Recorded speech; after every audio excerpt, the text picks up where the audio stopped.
Good morning, folks, and welcome back to my channel. It is another chatty get ready with me, and today's is kind of fun.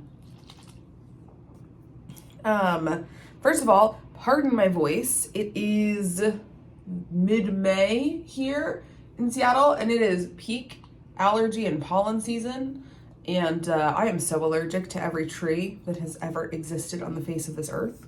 So I'm currently dealing with some pretty intense allergies.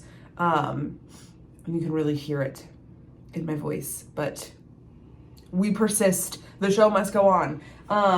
It is like 6 a.m. right now, and I'm getting ready to speak at a local college about body piercing and body piercing safety and queer body piercing history. And I'm super excited, and this seemed like a great time to sit down and film a chatty ready with me for y'all.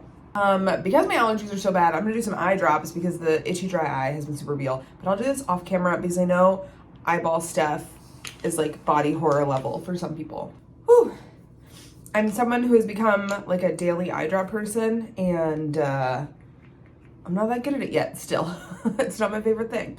But yeah, I'm doing a very fun talk on queer piercing history and just sort of like the queer, like brief overview of the queer history of the modern American body piercing industry, and then a discussion about piercing and body modification in queer spaces and as a part of like, you know, body reclamation and piercings and body jewelry as methods of like queer signaling. We're gonna have a little chat about hanky code and how that overlaps with piercing. And the history of piercing in America, and I think it's going to be really fun and really good, and I'm really excited. A member of the Q Center, the Queer Center on campus, reached out to me and asked if I would be down to come give this talk. It's part of an initiative they're doing to try and like help queer kids on campus connect with queer culture and learn more about how diverse it is here in America, and uplift queer and trans voices in like the current political climate, and just sort of get out there, you know, an understanding of history that queer people have always been here, the impacts that queer folks have had in modern America. And so I'm really, you know, unbelievably honored to be able to come and speak for this and educate about this. And of course, it's my special interest, so like I'm just excited to yap about it the whole time. But yeah, I'm feeling really good about it. So initially I was planning on filming this try to get ready with me today, because I was like, oh, I know I'll have to like get ready to go teach this thing. I'll be doing like fun makeup and skincare, and it'll be the perfect time to sit down and film one of these while I'm getting ready for this, and I enjoy filming these. And I figured I would talk about the class. And then something interesting happened on the internet like the last 3 days, and some of my very old, we're talking like 2 or 3 year old TikToks are ending up on the For You page again and are getting dozens and dozens of comments. And they're all some of the TikToks I made when I very first started taking HRT. Some of my early, like, I'm taking testosterone, here's how things are going TikToks. And it started with a couple folks finding those videos and commenting and asking like, oh, any updates on like how tea has been, or like the changes you've had.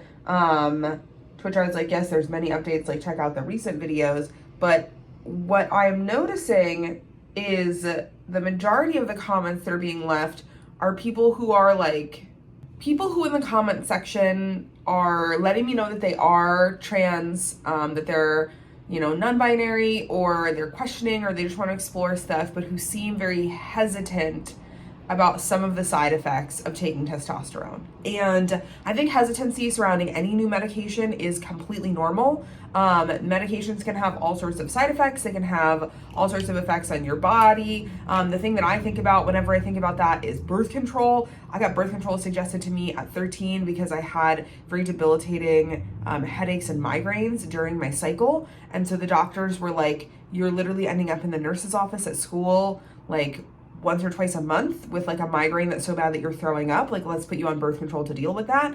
And the side effects from birth control were so severe to me. Like, it wildly damaged my mental health for a long time. The problems it caused for my skin, for my joints, for my heart. Like, I had major health issues from being on birth control. So I get it. I get hesitancy about starting new medication, and I think that's fair.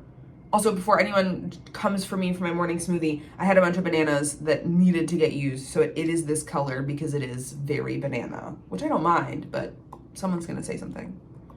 But the hesitancy, it seems, in my comment section surrounding starting testosterone, right now is very, very focused on body hair, of all things. People in the comments are very much like, oh, you know, I'm also non-binary and I'm thinking about like possibly medically transitioning, and like your videos have been really helpful for me to see like what a non-binary transition could look like. But, you know, I'm just really terrified of starting testosterone and like getting really hairy or having a bunch of hair or having my hair come in thicker or darker. And like, what are you doing to manage it? Like, how has it been for you? Like, do you think there's any way to take tea and not get body hair? And just like basically questions along those lines. And, you know, everyone's experience is valid. Everyone's concerns are valid. Everyone's, you know, body image is their body image to contend with. But I get these comments and I just can't help but think how ingrained certain patriarchal viewpoints are in us, and how ingrained certain very Eurocentric standards of beauty are ingrained in us, that folks are so worried about the tiniest bit of body hair. I've been on testosterone now 3-4 years. I'm low dose, obviously I'm non-binary, like I'm not trying to look like a trans man, but still 3-4 years on testosterone, and this is my face. I haven't had any laser done, I haven't had any professional hair removal done.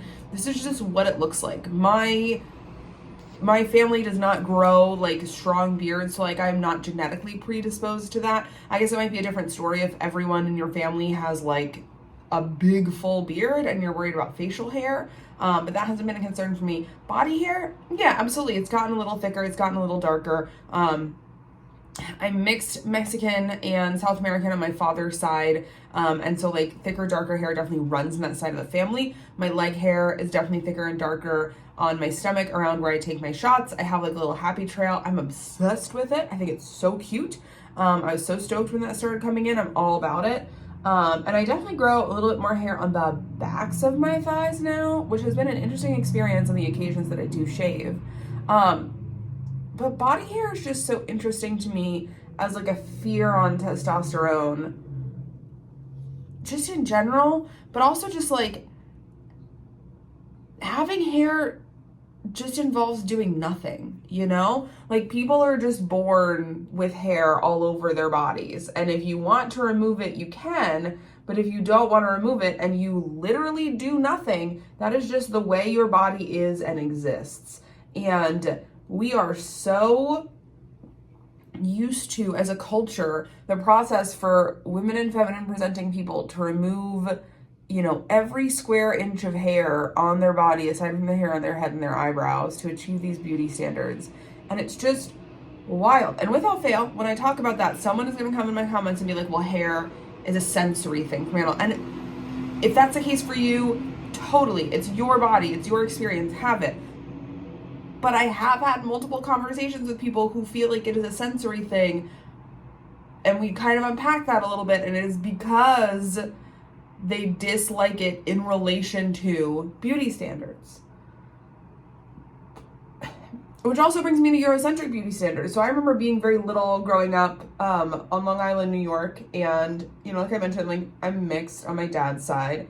And I had darker body hair than most of the other kids in my classes and that I went to school with. Like I wasn't like wildly much darker, but it was definitely like a dark brown as opposed to like the pale blonde arm and leg hair of my classmates. And I remember being like very young, like 4th or 5th grade, and starting to get bullied for having leg hair that was like more visible. And I'm still white. I'm still pale. I'm still mayonnaise colored. Unless you catch me on like the 1 month in summer where my melanin comes out from being in the sun and I have those olive tones, like at a glance, I passed for white. Now, the area I was growing up in, I did not, like, it was very clear that I was mixed, especially when I was a little kid, and especially with my natural hair grown in. So I had a not so great time growing up in that area. But just this Eurocentric standard of beauty of no or very pale, fine body hair. And that's just not the reality for a lot of people. I have a lot of folks that I know who their natural body hair is thick, is coarse, is dark. That's just how it grows directly on their body. And again, like, I cannot reiterate enough that the choice to have body hair is fundamentally a choice to do nothing. It's a choice to just let your body exist as it naturally is. So what I find so interesting about folks who are saying, you know, coming in my comment section, letting me know that they are trans, that they're interested in transitioning, that they're non-binary, that they're really excited, but they're terrified of being a little bit hairier, is that they're terrified of allowing their body to exist in a natural state, you know, similar to what it is now, just maybe with slightly thicker or denser or more coarse hair. And, you know, I think this is a common thing for people to be nervous about when it comes to starting testosterone, from what I've seen and from people I've spoken to. But what I also see on the other side of things is talking to people who are already a couple years into their transition, who by and large, for the most part, are like, the body hair is a non-issue. Like, most folks I know who are already on T and have been on T for like at least a couple of months, either the body hair becomes a non-issue, like it grows in and people realize it is affirming, or they enjoy having it, or it's not nearly the big deal they were making out of it, or you remove it. I already shaved sometimes anyway, pre-T, when I wanted to wear certain outfits, or when I just wanted to like have like a self-care pamper day, or like an everything shower. If I want to wear an outfit where I'm like, oh, I don't know if I like how my body hair, like my leg hair, now that it's darker and thicker, will look in this, I shave. And if it really bothers you, like, you can do laser hair removal. Now, that's, you know, you can do laser hair removal very cavalierly. I get it. It's expensive. It's not accessible to everyone. But like, there's options. Body hair is removable. You can work with it. There's things you can do. There's processes you can do. And, you know, I'm not going to say that when I was starting out my transition, I was like super excited to get super hairy. I've been very open my entire transition that like facial hair is not really a goal for me. So if things start getting really thick or coarse or dense on my face, then I might consider like stopping testosterone, or pausing for a little bit, or seeking out laser hair removal or hair removal processes. But that's not like something at this point that I'm interested in having happen. Although I do think it would be cute if I could just like have a mustache for a day and then not. But neither here nor there. I have a client who has the most gender envy for sure, just the most incredible mustache, and like just that from testosterone, and I think it looks so good on them. Every time I see them, I'm like, damn, the tea is teaing. I love this for you. But yeah, not really a goal of mine, but I'm not gonna not transition. I'm not gonna not live my life. I'm not gonna embrace things over some body hair, especially not when it's Eurocentric versions of body hair. Like, now that I'm on testosterone, like, yes, my leg hair comes in a little bit thicker and darker. Now my leg hair just looks like the leg hair of all of the femmes on my dad's side. Like, that's what my half sister looks like. That's what my aunts look like. They all have like darker, deep brown to black body hair and like more of it.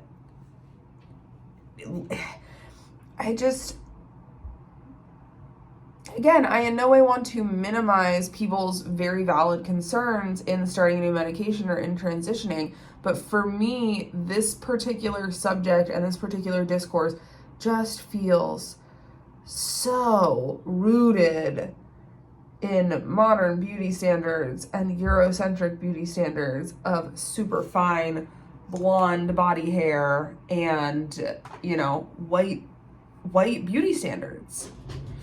I'm telling y'all, the body hair is not really a big deal. Again, if it is for you, if it's something that truly would be very sensorily stressful or uncomfortable for you to deal with or live with. It is your body, and you deserve to feel comfortable in your body, whatever that looks like. But when I hear some of the rhetoric surrounding transition and like fears and concerns about transitioning, so many of them are so often rooted in the same patriarchal beauty standards that we have been fighting for so long. And I think there's something to be said for, obviously doing your research, making sure you're fully understanding the consequences of taking these medications. I'm a huge proponent of all of that. Anyone who knows me and follows my content knows that I do research to an extreme degree before I do anything with my body. And I believe that more people should. But another part of that has to be unpacking some stuff and really asking ourselves, do I feel this way because this is like a real concern that I'm having in my body? Or do I feel this way because society and culture has told me that I have to look a certain way, that my body has to exist a certain way, that I have to be a certain size, that my skin has to look a certain way? Like, how much of these fears that we have surrounding transitioning, when we know deep down it is right for us, are just rooted in the same beauty ideals that we all struggle against.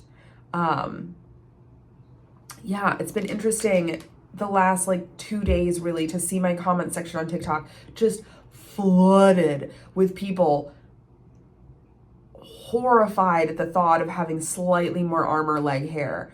And again, when I was starting testosterone, I was like, I'm not really super excited to get hairy, so I get it to an extent, but I talk to virtually everyone I know, including non-binary folks I know who are medically transitioning, and the body hair is such a non-issue. And widely, the people that I've spoken to also relay it helping them unpack these beauty standards and realize, oh, I do not need to be hairless like a prepubescent child to feel physically attractive.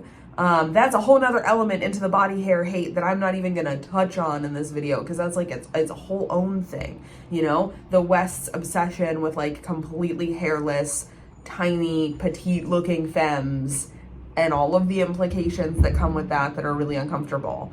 But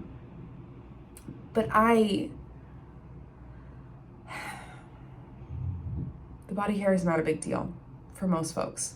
Not to invalidate you if it's something you're concerned about, but maybe this video can give you some more things to think about and help you question that voice in your head and say, okay, is this coming from a really valid place of concern for my body and my health, or is this possibly coming from some outside beauty standards and outside sources that I don't necessarily want to continue upholding in my life?